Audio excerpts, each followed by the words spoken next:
சட்டமன்ற தேர்தலில் திமுகவுடன் கூட்டணி அமைக்க வலியுறுத்தி தேமுதிக தலைமை அலுவலகம் அருகே விஷம் குடித்து தொண்டர் ஒருவர் தற்கொலை முயற்சி மேற்கொண்டார். அவரை தேமுதிக தொண்டர்கள் அடித்து உதைத்ததால் பரபரப்பு நிலவியது. மக்கள் நல கூட்டணியுடன் தேமுதிக கூட்டணி அமைத்து போட்டியிடுவதற்கு தேமுதிக தொண்டர்கள் சிலர் கடும் எதிர்ப்பு தெரிவித்து வருகின்றனர்.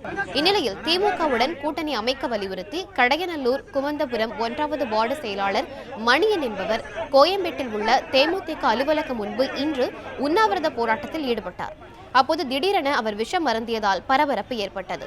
இதனையடுத்து மணியனை மருத்துவமனைக்கு கொண்டு செல்வதற்கு வாகனத்தில் ஏற்றிய போது தேமுதிக தொண்டர்கள் அவரை கடுமையாக தாக்கினர்.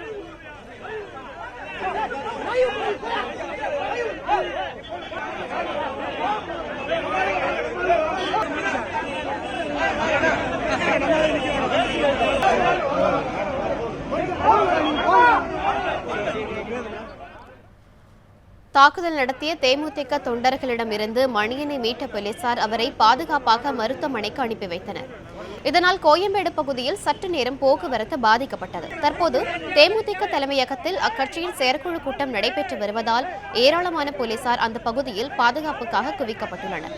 இது தொடர்பாக செய்தியாளர்களிடம் பேசிய மணியன், யாருடைய தூண்டுதலின் பேரிலும் தான் போராட்டம் நடத்தவில்லை என்றும் விஜயகாந்த் வெற்றி பெற வேண்டும் என்பதே தமது விருப்பம் என்றும் தெரிவித்தார்.